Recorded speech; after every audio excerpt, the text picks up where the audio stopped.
नमस्कार जय जगन्नाथ। बहुत दिन पर आज घर को आसते समस्त आम आज प्लानिंग करूँ महाप्रभु शरण श्रीक्षेत्र बुली जावाई।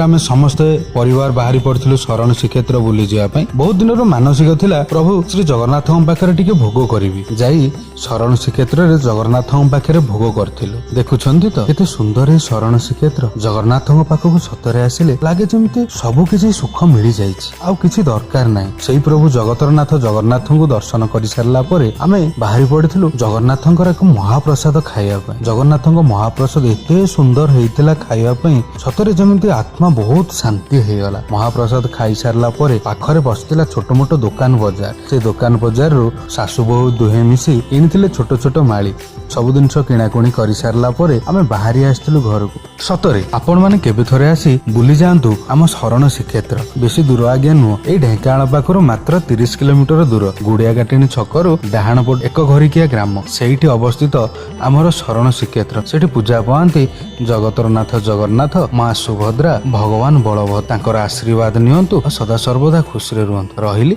जय जगन्नाथ।